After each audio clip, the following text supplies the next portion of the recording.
Assalamualaikum. Jumpa lagi di AKTV ya cuy. Oke cuy, di kesempatan kali ini kita gaskan dulu cerita baru. Cerita yang mengisahkan kembalinya seorang pejuang terhebat. Oke lah, daripada lama, mending kita langsung gaskan aja ke pembahasannya. Di cerita sebelumnya, kita diperlihatkan saat dimana keluarga Ding mengerahkan pasukan dalam jumlah besar untuk menyergap Yunci yang sebelumnya melarikan diri ke dalam Mirror World. Kepala keluarga Ding yang sudah sangat marah terlihat melampiaskan amarahnya kepada pasukannya sendiri. Dan di saat itu juga, Yunci kembali ke sana setelah menyelesaikan urusannya. Tentu kemunculannya langsung menarik perhatian mereka, terutama si kepala keluarga. Sedangkan Yunci malah santai saja mencari tahu tentang skill mirror, seolah dia sengaja mengabaikan mereka yang sudah tidak sabar ingin menangkapnya. Sehingga hal ini memicu kekesalan terhadap kepala keluarga Ding, sampai dia langsung memerintahkan pasukannya untuk segera menyerang Yunci. Tidak tinggal diam, Yunci pun dengan senang hati meladeni mereka yang sudah tidak sabar ingin menangkapnya dengan mengerahkan sejumlah pasukan undead yang sebelumnya ia dapatkan dari dalam mirror. Mereka yang baru pertama kali melihat sosok undead sontak menjadi panik sampai tidak berani mendekat. Melihat para pasukannya ketar-ketir, kepala keluarga Ding menyuruh mereka agar tidak panik, karena dirinya sudah sering melihat dan mengetahui bagaimana kekuatan monster tipe undead. Karena perkataan kepala keluarga, mereka pun memberanikan diri untuk melawan dan mencoba menahan serangan dari para undead. Namun, kepanikan itu kembali muncul setelah salah satu pasukan melihat bahwa undead itu memiliki status bar, bahkan berada di level 20. Dan untuk menghilangkan kepanikannya, kepala keluarga Ding langsung mengajak mereka menangkap Yunci dengan cara menghabisi semua undeadnya.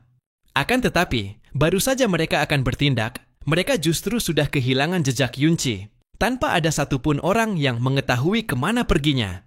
Padahal tanpa mereka sadari, Yunci sudah pergi dari sana, lantaran ia mengetahui semua undeadnya masih terlalu lemah untuk menghadapi mereka sekaligus. Berbeda cerita, jika dirinya memiliki undead dengan level lebih tinggi, sudah pasti mereka tidak akan memiliki kesempatan untuk mengalahkannya. Tapi masalahnya, di antara semua undead yang ia temui, ia sudah membuat kontrak dengan 20 undead terkuat. Selain itu, Mirror World juga memiliki batas eksplorasi. Setelah memasuki Mirror, ia hanya bisa bergerak dalam radius 200 meter. Ia harus memasuki Mirror di tempat lain, lebih tepatnya di tempat yang aman, untuk mencari undead dengan level yang lebih tinggi. Tepat ketika akan bergegas pergi dari sana, secara tidak sengaja ia melihat si kacamata, ternyata sudah tertangkap. Bahkan penjaga itu membuat si kacamata tidak berkutik dalam cengkramannya, meski si kacamata mencoba berontak untuk bisa lepas.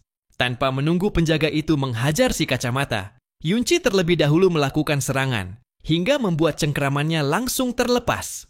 Dan kemudian dia dengan cepat menyeret si kacamata pergi dari sana tanpa memberi penjelasan apapun, lantaran situasinya sudah kacau, dan lagi ia juga ingin segera melihat hasil jarahan dari keluarga Ding. Sementara itu, para pasukan yang mengira Yunci masih berada di sana terus-menerus melakukan perlawanan demi bisa mengalahkan semua monster undead. Dan seiring berjalannya waktu, mereka pun menyadari bahwa semua undead itu lemah. Tetapi yang membuat mereka heran, monster itu terus bangkit setelah dikalahkan. Sembari mengalahkan semuanya dalam sekejap, seseorang mengatakan bahwa undead itu hanyalah makhluk summon, membutuhkan mana untuk bisa dibangkitkan kembali. Hanya masalah waktu untuk mengalahkan mereka, ujar Dingge, yang merupakan master ketiga dari keluarga Ding. Sementara di dalam kediaman, Ding Hao sontak meminta maaf kepada tetua keluarga, lantaran dirinya tidak bisa menangkap orang yang menyusup ke sana. Penyusup yang menurutnya sangat arogan, tidak hanya berteriak di luar kediaman, tapi juga menghancurkan jendela rumah utama. Tentu dia cukup kesal mendengar kabar tersebut. Tidak hanya gagal menangkap si penyusup, bahkan mereka juga tidak mengetahui bagaimana wajahnya. Tetapi Ding Hao juga memiliki suatu kabar baik, yang mana kabar itu mengenai Nona Yunsha, yang bersedia memasuki Hero Secret. Namun si Patua tidak berkomentar apapun terkait kabar tersebut, dia justru memerintahkan Ding Hao untuk menghabisi si penyusup. Begitu mereka mengetahui pelakunya, kemudian dia menyuruhnya untuk memeriksa hal lain yang kemungkinan telah dicuri. Dan si Patua ini adalah Ding Dan, seorang Great Master dari keluarga Ding, sekaligus anak dari pahlawan Ding Kun. Di saat yang sama, Yunci ternyata telah mendapatkan apa yang dia butuhkan dari kediaman keluarga Ding. Tetapi ia masih butuh seseorang yang bisa mengajaknya masuk ke dalam Hero Secret. Tidak hanya itu, ia juga bisa mencapai level 20 setelah menyusup ke sana. Meski cincin Chimera hampir rusak, tapi ia berhasil mengambil cukup banyak buku skill. Salah satunya adalah Battle Song Chant. Dengan efek peningkatan semua status, ia bisa menggunakan buku skill ini untuk menumpuk statusnya. Dan dengan stat ini, ia bisa mengalahkan orang yang sebanding dengan levelnya. Tidak hanya itu, hasil dari mengalahkan Secret Lord juga memberikan drop sebuah gear yang bisa ia gunakan nanti.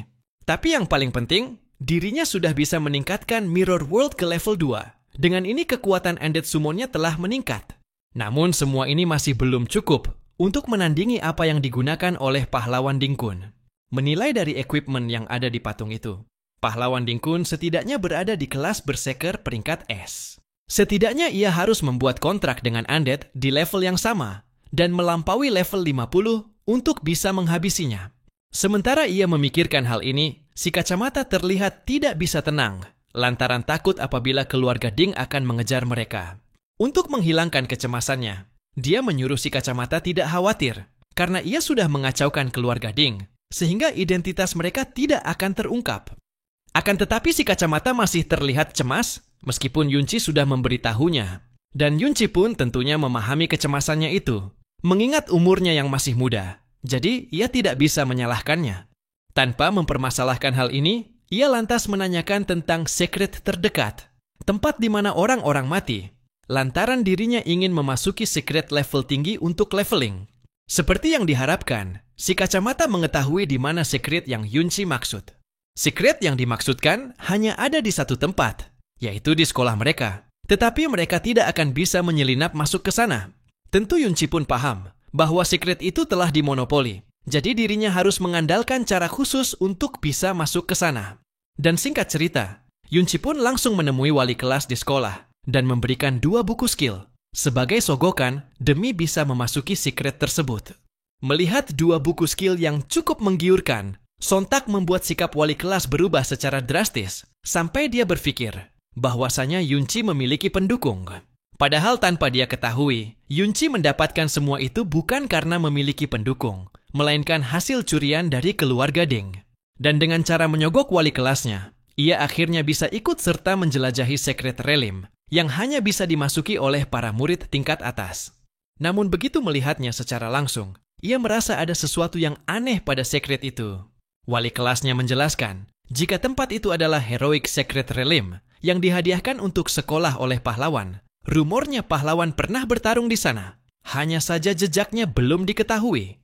Di sisi lain si kacamata mengetahui bahwa secret itu adalah tempat di mana pahlawan heroik menghabisi para pahlawan yang dicap sebagai pengkhianat.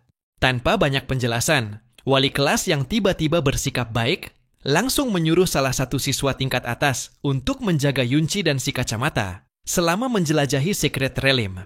Tentunya pria ini terlihat keberatan karena dirinya juga ingin menaikkan levelnya. Tetapi wali kelasnya tidak ingin mendengar penjelasan apapun dan menyuruhnya untuk mengutamakan apa yang dia perintahkan. Walaupun kesal, si pria itu pun tidak memiliki pilihan selain menyetujui perintah tersebut. Merasa bahwa dirinya harus menjaga 2 bayi, dia langsung memperingatkan Yunci dan si kacamata untuk tetap berada di belakang mereka. Dan tanpa menunggu lama, mereka pun langsung bergegas memasuki Secret Realm. Namun begitu masuk ke sana, Yunci semakin merasa tidak nyaman. Entah mengapa, perasaannya seolah mengatakan bahwa secret itu sangatlah berbahaya. Dan beberapa saat kemudian, mereka semua kini telah berada di dalam Secret Realm. Tetapi baru beberapa langkah masuk ke sana, kelompok yang ditugaskan untuk menjaga Yunci tiba-tiba menghentikan langkahnya karena melihat adanya Yunsa dan Yunyin sudah berada di sana. Padahal mereka juga termasuk level rendah. Melihat di kelompoknya ada tambahan 2 siswa level rendah, membuat pria itu seakan menjadi tidak bersemangat. Tetapi dengan pedenya dia mengatakan, tidak ada yang perlu dikhawatirkan, asalkan 2 gadis itu bergabung ke kelompoknya. Karena para gadis membuat energinya terus bertambah, ucapnya sembari membayangkan sesuatu yang membuatnya ngiler. Tapi rekannya menyuruh dia berhenti bermimpi, karena level gadis itu sudah di atas 30 dan level pria itu jelas tidak sebanding. Seolah ditampar oleh kenyataan, Nyalinya pun sontak menciut setelah mendengar perkataan rekannya sendiri. Tapi begitu melihat Yunsa berjalan ke arahnya, seketika membuat pria itu kembali bersemangat. Namun secara tidak diduga, dua gadis itu justru mengabaikannya dan terus berjalan tepat ke hadapan Yunci. Dari apa yang ia ketahui sebelumnya, Yunsa bukan hanya tamu di keluarga Ding. Ia juga menyadari gadis itu pastilah seseorang yang memiliki status tinggi. Namun ia tidak mengetahui tujuan Yunsa mendekatinya. Entah gadis itu merupakan kenalan dari pemilik asli dari tubuh ini, atau mungkin ingin membantu Dingku. Tepat saat pikirannya campur aduk, Yunsa mengatakan bahwa dirinya melihat Yunci di monumen sejarah. Ia juga menilai pergerakan dan suara Yunci yang menurutnya lumayan unik. Perkataan itu pun sempat membuat Yunci bertanya-tanya, apakah cuma itu yang ingin dibicarakan oleh Yunsa? Dan secara tidak terduga, Yunsa kembali mengatakan, keunikan itulah yang membuat dirinya dengan mudah mengenali Yunci, bahkan di tengah suara kaca yang terpecah. Perkataan itu pun sontak membuat Yunci sadar bahwa pembicaraannya mengarah pada saat ia menerobos rumah utama keluarga Ding. Ia tidak habis pikir, Yunsa bisa mengetahui dan mengenalinya hanya dari dua kalimat yang ia sebutkan pada waktu itu. Setelah menyampaikan tujuannya, Yunsa pun merubah penampilannya dan memutuskan untuk pergi lebih dulu ke bagian terdalam secret. Sedangkan Yunci masih keheranan, padahal gadis itu mengenali dirinya, tapi tidak mengungkapkan identitasnya ke publik dan malah memberitahunya dengan cara seperti itu. Ia tidak mengetahui tujuan aslinya, entah itu semacam peringatan bahwa Dingku juga kemungkinan mengenali suaranya. Tapi selama keluarga Ding tidak mengetuk pintu terlalu cepat, itu bukanlah suatu masalah. Dengan kecepatan levelingnya, ia tidak perlu mengkhawatirkan hal ini. Dan karena Yunsa juga telah bersikap baik pada dirinya, ia juga akan membalasnya dengan kebaikan yang setimpal. Kemudian, ia memperingatkan mereka untuk berhati-hati, karena menurutnya Secret Realm ini merupakan area yang cukup berbahaya. Mendengar peringatan barusan Yunsa membalas, rasanya aneh, karena Yunci mengatakan itu kepada mereka berdua. Ia yakin dengan levelnya saat ini, seharusnya tidak akan menjadi suatu masalah, tetapi ia merasa berterima kasih, karena sudah mengingatkannya.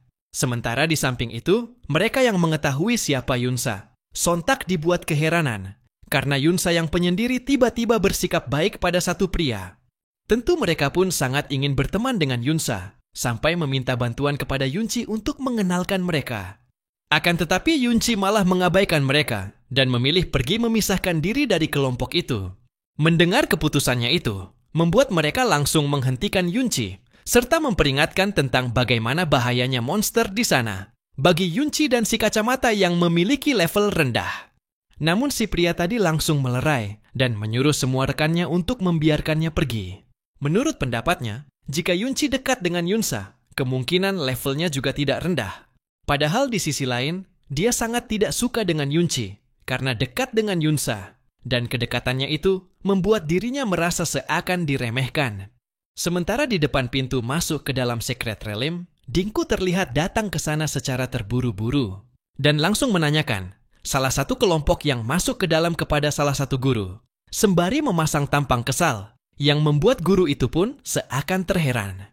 Ternyata beberapa waktu lalu, Dingku sempat memberitahu keluarganya bahwa Yunci adalah pelaku yang menyusup ke rumah utama keluarga Ding. Tetapi kepala keluarga tidak percaya karena melihat bagaimana ketatnya penjagaan di kediaman mereka, sehingga tidak mungkin bagi seorang murid biasa untuk bisa lolos dari sana. Bahkan sang Great Master juga tidak mempercayainya, karena Dingku tidak memiliki bukti apapun.